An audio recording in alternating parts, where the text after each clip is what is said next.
重戦記エルガイムは、物語の舞台となるペンタゴナワールドを支配する、オルドナポセイダルと反乱軍との戦いを描いた作品である。物語は、主人公、ダバ・マイロードたちが立身出世のため、故郷を旅立つところから始まる。本動画では、ポセイダルがペンタゴナワールドを統一するまでを中心とした物語開始以前の流れを資料からわかる範囲で解説させていただきたい。我はポセイダル。宇宙を統一しよう平定することを定められたもの。ペンタゴナワールド。二重太陽である恒星サンズを中心に同心円状の軌道を回るガストガル、ミズン、トライデトアル、コアム、ファという5個の惑星によって構成されているペンタゴナワールド。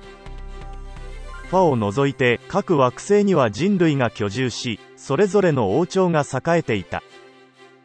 宇宙船による惑星間の運航が行われるようになると、積み荷を狙う海賊等が横行し、民間の運輸会社も武装するようになり、宇宙の治安は悪化の一途をたどる。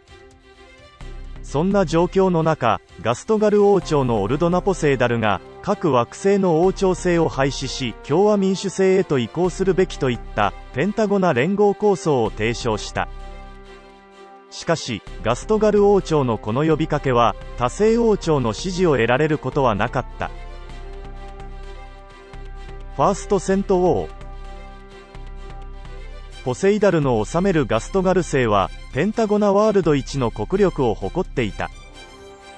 ペンタゴナ連合構想を提唱したポセイダルは、ついにペンタゴナワールドの統一を掲げて立ち上がる。これに対し、他の惑星国家が対立したことで、星間戦争が勃発。このペンタゴナワールドの5つの惑星すべてを巻き込んだ戦争は、後にセントウォーと呼ばれた。なお、現在のトライデトアル星は、土星のようなアステロイドの輪を持つ星であるが、これはセントウォー時にこの星の月が、戦闘によって破壊されたという説もある。それほど激しい戦闘が、ペンタゴナワールドの全域において展開されたのである。このセントウォーの結果、ガストガル軍の圧倒的な軍事力の前に、ミズン星のヤーマン王朝を除く、ほとんどの惑星は攻略された。これには、ポセイダル王家直属のこの騎士団、テンプルナイツと、彼らの狩るテンプルシリーズと呼ばれる人型兵器、ヘビーメタルの力が大きかったと言われている。ミズン星のヤーマン王朝。ヤーマン族は、ミズン星で栄える王朝を持ち、国王、カモンワーラーのもと、平和に暮らす種族であった。ミズン王朝、カモン王朝、ワーラー王朝などの様々な呼び名があるが、すべては同じ王朝を指している。国民性は団結力が強く、勤勉、非常に文明レベルも高く、他の惑星国家とは違う独特な技術体系を持っていた。ミズン星全土を統治しており、ミズン星はヤーマン族の働きによって、ペンタゴナワールドの中でも一、二位を争うほどの国力を持ち合わせていたという。カモン家の一族は、ヤーマン族の人々すべてに慕われていた王家だ。ヘビーメタル、ガイラム。ファーストセントウォー時、ガストガル軍は人型機動兵器ヘビーメタル、ブラッドテンプルを主力に、ミズン星へと侵攻を開始した。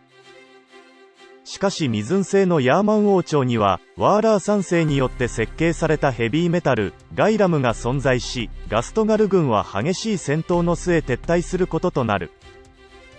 ヤーマン王朝がガストガル軍を退けた要因として挙げられるのが、ガイラムの活躍であった。ガストガル軍侵攻時、当時の王であったワーラー5世により、対ブラッドテンプル用の装備が再設計される。このガイラムは、ガストガル軍が誇る攻撃型ヘビーメタルとは違い、あくまで防御に特化していた機体である。攻撃力はブラッドテンプルには劣るものの、その持ち前の防衛能力で、ガストガル軍の侵攻を阻止したのであった。セカンドセントウォー。ファーストセントウォーにおいて、ガイラムの抵抗を受けて後退したガストガル軍は、体制を立て直し、未曾星攻略へと本腰を入れる。これがセカンドセントウォー、または未曾戦役と呼ばれる戦争である。再度、ガストガル軍が保有する大量のヘビーメタルとヤーマン王朝のガイラムによる激しい戦いが展開された。ヤーマン王朝はミズンの空域に侵入してくるガストガル艦隊に対して SLS と呼ばれる兵器を使用。なんだあの光は。 SLS を使われた模様です。未曾戦役でヤーマンが使ったやつか。 SLS とは強烈な閃光を伴い、戦艦やヘビーメタルなどのセンサーを無効化するレーザー拡散システムのことである。これにより初戦はポセイダル軍を退けるが、 SLS はエネルギーチューブを使用するため多用できず、結局は未曾星の制空権をガストガル軍に奪われてしまう。地上戦へと移行してからもヤーマン王朝のガイラムは奮闘し、戦況は膠着状態となった。ガイラムの脅威を改めて知ったガストガル軍はヘビーメタルによる攻略戦を中止、惑星軌道上からのミサイル攻撃へと切り替える。地上制圧戦闘艦による衛星軌道上ミサイルプラネットボンバーによる攻撃である。これにより未曾星の首都ロジーナを中心に各地が爆撃され、未曾の大地が焦土と化した。この戦役は約30年にわたって続き、事実上ヤーマン王朝は滅び、ポセイダルによるペンタゴナ連合が設立される。ペンタゴナ連合設立とヤーマン狩り。2度の大戦争を経て、ついにペンタゴナ連合が樹立する。未曾星陥落後、ポセイダルはヤーマン王朝のカモンワーラー5世をはじめとするすべての王族、貴族を処刑した。さらにポセイダルはヤーマン族の力を恐れ、ヤーマンの根絶やし作戦、いわゆるヤーマン狩りを実行へと移す。これにより一般市民に至るまでのすべてのヤーマン族が殺戮されるに至ったのである。ポセイダルに皆殺しにされたヤーマン族です。ヤーマン族根絶やし作戦の犠牲者ってわけです。根絶やし作戦？ヤーマン一族をひどく恐れていたようです。ポセイダルがか。ええ。ごく一部が逃げ延びたともされているが、その後もヤーマン族に対するポセイダルの追及は厳しく続き、現在に至るまでヤーマン狩りが継続されている。ポセイダルがなぜこれだけ徹底してヤーマン族を滅ぼそうとしたかに関しては、後々支援であったことが語られた。そこにはもしかするとセントウォー以前にヤーマン族がガストガルへと侵攻したという事実があったのかもしれない。なお、その後の未曾星の大地は荒れ果て、市民たちは飢えにあえぎ、食を求めて放浪する者が後を絶たないという悲惨な状況となった。反ポセイダル運動。ペンタゴナ連合の成立後、未曾星以外の各惑星の王族や貴族はことごとくその身分を剥奪され、民主国家制へと移行する。各惑星には戦後の治安維持を名目にガストガル軍が連合軍の名で駐留し、新たに現地から兵員を徴兵したものの、上級士官は旧ガストガル軍出身者で占められていた。各惑星の国政に関しても大半はガストガル政府が握っている状態である。またポセイダルは自らの力の象徴ともいえる巨大戦艦エープの建造へと乗り出す。この巨大戦艦は約15年の歳月をかけて建造され、トライデトアル星に残っていた資源の大半を必要としたという。それにより本艦の建造反対による起こった反乱は200回以上、死者は1万人を超えたという、まさに血塗られた戦艦であった。こうした連合とは名ばかりのガストガル政権の独裁により、各惑星の旧王族、貴族を中心に反ポセイダル運動が起き、武力闘争化していくこととなる。その背景には民間企業による陰からの資金援助があった。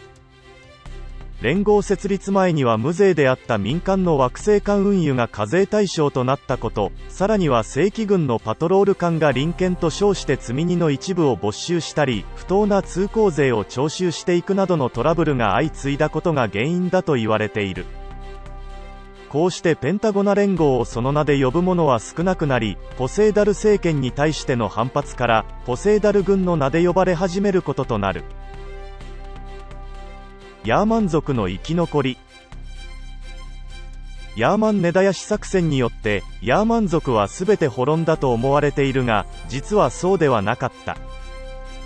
カモンワーラー5世の嫡男カモンマイロードは進化のダバハッサーによって一機のガイラムと共に未寸星を脱出していたのだ。その後ダバハッサーの故郷であるコアム星へとたどり着き、ガイラムはダバハッサーの手により改造されエルガイムとなる。ポセイダルの追撃から逃れコアム星で隠れ育ったヤーマンの忘れがたみであるカモンマイロードは名をダバマイロードと変えひっそりと暮らしていた。そんなある日、ダバの妹であり婚約者でもあったクワさんをリビーが何者かにさらわれてしまうという事件が起こる。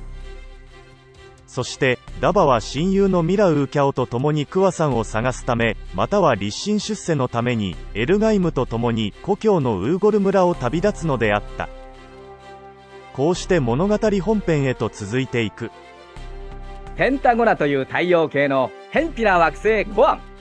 そのコアムのもっと偏僻な田舎から星雲の志を抱いた青年が2人。まあ出世したくって町へ出てきたと思ってほしいな。それがダバマイロードとミラウーキャオ。そういう話だ。以上が10世紀エルガイム第0話の詳細である。当チャンネルでは様々なアニメに登場する機体解説動画やキャラクター解説動画をはじめ、企画動画など自称楽しい動画が目白押しです。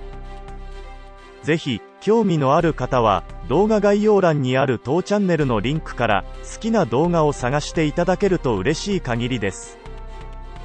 最後に動画作成の励みになりますので、ぜひチャンネル登録と高評価をよろしくお願いいたします。それではまた別の動画でお会いしましょう。